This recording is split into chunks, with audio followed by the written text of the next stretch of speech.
ஜோதிடத்தின் பரிணாம வளர்ச்சி ஏஎல்பி ஜோதிடம். இதை படிங்க, உங்கள் வாழ்க்கை உங்கள் கையில். அனைவருக்கும் வணக்கம். நான் உங்கள் அச்சய லக்ன பத்ததி ஜோதிடர் மற்றும் ஆசிரியர் முத்து விஜயகுமார். நம்மளுக்கு இந்த பொன்னான வாய்ப்பை வழங்கிய நமது அந்த ஏக இறைவனுக்கும் நம்மளுடைய அருட்குருநாதர் பொதுவுடைமூர்த்தி ஐயா அவர்களின் பொற்பாதத்தை தொட்டு இன்று ஒரு ஜாதகத்தை பற்றி நம்ம ஆய்வு பண்ண போகிறோம். இந்த ஜாதகருடைய பிறந்த நேரம் தேதி அப்படின்றத சொல்கிறேன். 2/3/1953 9 மணி 33 நிமிஷம். இவர் பிறந்த இடம் அப்படின்றது எட்டயாபுரம் அப்படின்ற இடத்துல ஜாதகர் பிறந்திருக்காரு. இப்போ இவருடைய நிகழ்வு, இப்போ இன்றைக்கி அவருடைய வயது என்ன இருக்குது அப்படின்னு பார்த்தீங்கன்னா 69 வயது நடந்துகிட்டு இருக்குது ஜாதகத்தில். இப்போ இவருடைய கேள்வி என்ன இருக்கும் அப்படின்னு நம்ம பொதுவான ஏஎல்பி கணிதத்துக்கு போவோம், அப்புறம் பார்ப்போம். இப்போ பொதுவாக அவருடைய பிறப்பு லக்னம் அப்படின்னு சொல்லக்கூடிய லக்னம் அப்படின்றது இங்கே மேச லக்னமாக இருக்குது.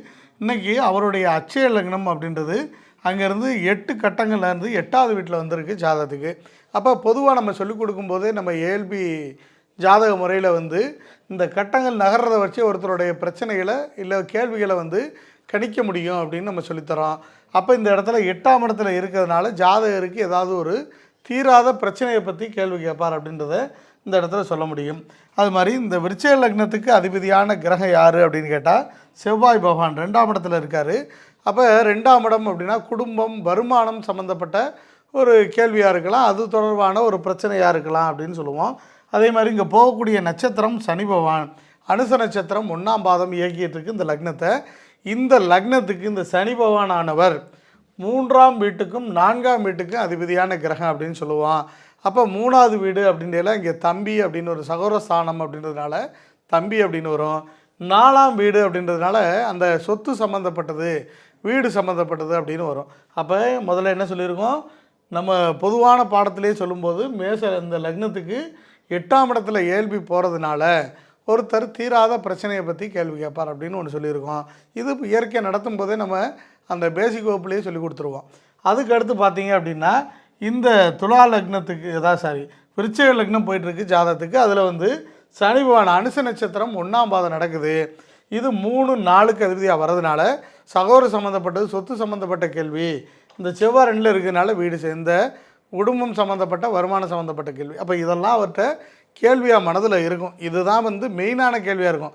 மனித மனத்தில் 1008 கேள்விகள் வரும், எவ்வளவோ கேள்விகள் இருக்கலாம். ஆனால் எனக்கு இன்றைக்கி முக்கியமானது அப்படின்னா இதை பற்றி தான் நான் கேட்பேன் அப்படின்ட்டு ஜாதகர் சொல்லுவார் அப்படின்றது நம்ம கணிப்பு. ஜாதகத்தை கேட்கும்போது அவர் கேட்ட விஷயமும் இதே தான். அவர் கேட்டது என்ன அப்படின்னு பார்த்தோம்னா, மண்ணு மனை சார்ந்த விஷயங்கள் எனக்கு எப்படி இருக்குது, வீடு சம்மந்தப்பட்டது இல்லை இடம் சம்மந்தப்பட்டது எப்படி இருக்குது அப்படின்னு ஜாதகருடைய முதல் கேள்வி. 2வது வருமானத்தை பற்றி, தொழில் நிலையை பற்றி சொல்லுங்கள் அப்படின்னு கேட்டார். அப்போ இந்த ஜாதகத்துக்கு இப்போ அனுச நட்சத்திரம். இப்போ நம்ம இந்த இடத்துக்கு 10ஆம் இடத்துக்கும் 6ஆம் இடத்தையும் தொடர்பு படுத்தக்கூடிய ஒரு கிரகமாக இந்த இடத்துல கேது பகவான் இங்கே 7ல் உட்காந்துருக்கார். லக்னத்திலே சனி ராகு இருந்து 7ஆம் இடத்துல கேது இருந்து அந்த லக்னத்தை பார்த்துக்கிட்டே இருக்கார் ஜாதகத்துக்கு. ஜாதகர் கூட்டு தொழில் சார்ந்த ஒரு அமைப்பில் இருப்பார். ஏன்னா ஏற்கனவே குடும்பம் இதெல்லாம் பார்த்துருக்க முடியாது. அப்போ குடும்ப நபர்களுடைய கூட்டு தொடர்பு சம்மந்தப்பட்ட விஷயத்தில் இருக்கார். இது கேது பகவான் 7ல் இருக்கிறதுனால தொழில் கடனாக இருக்குது அப்படின்னு இந்த இடத்துல நம்ம சொல்லுவோம். தொழில் சம்மந்தப்பட்ட விஷயம் கொஞ்சம் கடனாக இருக்குது, அது ஒரு பெரிய அழுத்தமாக இல்லை, இருந்தாலும் தீரக்கூடிய பிரச்சனையாக இருக்குது, ஓரளவுக்கு கடனாக இருக்குது, இதை நீங்கள் சமாளிச்சிடலாம் அப்படின்னு அவருக்கு முதல்ல இதை சொல்லிட்டோம்.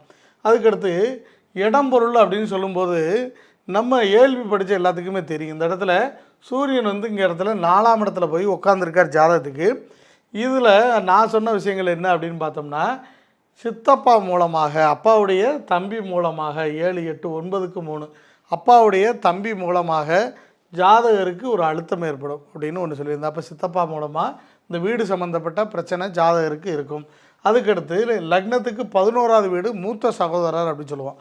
அப்போ அவர் சார்ந்த விஷயத்துலேயும் இந்த இடத்துல பிரச்சனை இருக்கும் அப்படின்னு வருது. அதுக்கடுத்து இளைய மகன், அவர் மூலமாகவும் இந்த ஜாதகத்துக்கு, ஏன்னா 7க்கு 10, 7ஆம் இடம்ன்றது இளைய மகன். 10ஆம் இடம் அப்படின்னு சொல்லும்போது அந்த சொத்தில் போய் 4ஆம் இடத்துல போய் அந்த கிரகம் உட்காந்துருக்கு.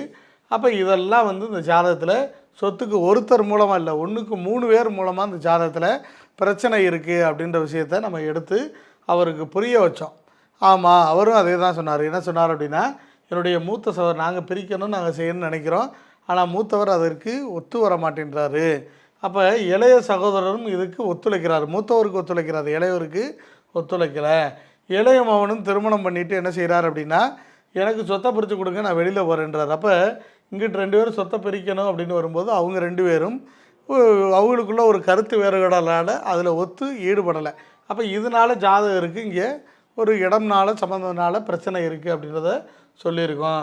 அதே மாதிரி 7க்குடைய சுக்கிரன் இந்த ஜாதகத்துக்கு 6ஆம் இடத்துல நண்பர்களால், உறவுகளால், இளைய மகனால் ஜாதகருக்கு ஒரு தீரக்கூடிய பிரச்சனை அப்படின்றது இந்த இடத்துல இருக்குது.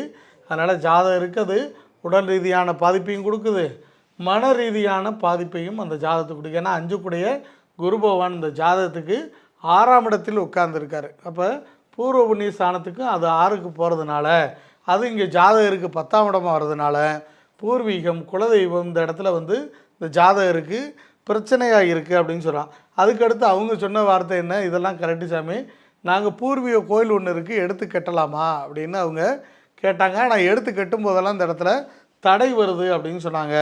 இதில் எக்ஸ்ட்ரா ஒரு கிரகத்தை போடுறேன், யாரும் சந்தேகப்பட வேணாம். இதில் என்ன அப்படின்னா, அவங்க ஏன்னா அந்த கேட்ட கேள்விக்கு அங்கே ஒரு பதில் அப்படின்றது இந்த இடத்துல இருந்தது. அப்போ இந்த இடத்துல பார்க்கும்போது ஏற்கனவே என்ன சொல்லியிருக்கோம், 5ஆம் இடத்துக்கு அது 5ஆம் இடம் அப்படின்னு சொல்லக்கூடிய குரு பகவான் அந்த ஜாதகத்துக்கு 6ல், ஏஎல்பிக்கு 10ல் இருக்கார். அப்போ பூர்வீகத்தின் மூலமாக ஒரு மன அழுத்தம் அப்படின்றது அங்கே இருக்குது. அதுக்கடுத்து இந்த இடத்துல மாந்தி உட்கார்ந்துருக்காரு. இதுதான் நம்ம சொன்ன விஷயம் என்ன அப்படின்னா, இந்த மாந்தி அப்படின்னா இறந்த ஒரு பெண் தெய்வத்தை குறிக்கக்கூடிய இடத்துல இருக்குது. ஏன்னா 5ஆம் இடம்ன்றது குலதெய்வம் அப்படின்னு சொல்லுவோம். பொதுவாக இந்த தென் மாவட்டங்களில் வந்து நிறையா இடத்துல வந்து கன்னி தெய்வ வழிபாடு அப்படின்னு சொல்லுவாங்க. அப்போ நான் கேட்டது, இந்த இடத்துல ஒரு கன்னி பெண் இறந்து அதை நீங்கள் வழிபாடு பண்ணிகிட்டு இருக்கீங்களா குடும்பத்தில் அப்படின்னு அவங்ககிட்ட கேட்கும்போது, ஆமாம் சாமி பண்ணிகிட்ருக்கோம் அப்படின்னு சொன்னாங்க. அப்போ நீங்கள் இந்த பிரச்சனையை தீர்க்கணும் அப்படின்னா அந்த கன்னி தெய்வத்தை தான் முழுசாக போய் பிடிக்கணும். குடும்ப உறவினர்களோட என்ன பிரச்சனை இருந்தாலும் அதை ஒதுக்கி வச்சுட்டு அத்தனை உறவுகளோடு நீங்கள் அந்த இடத்துல போய் நின்று அங்கே நீங்கள் அதை பேசும்போது, இல்லை அந்த இடத்துல உத்தரவு கேட்டு நீங்கள் அதை செய்யும்போது தான் இந்த பிரச்சனைகள் எல்லாமே ஓரளவுக்கு உங்களுக்கு தீர்வுக்கு வரும் அப்படின்னு நம்ம சொன்னோம். ரொம்ப மகிழ்ச்சியாக அவங்க வந்து ஃபீல் பண்ணி ரொம்ப நன்றி அப்படின்ற வார்த்தையை ஆத்மார்த்தமாக சொன்னாங்க. நன்றி, வணக்கம். மற்றொரு ஜாதகத்துடன் உங்களை வந்து சந்திக்கிறேன். நன்றி. சித்தர் பூமி.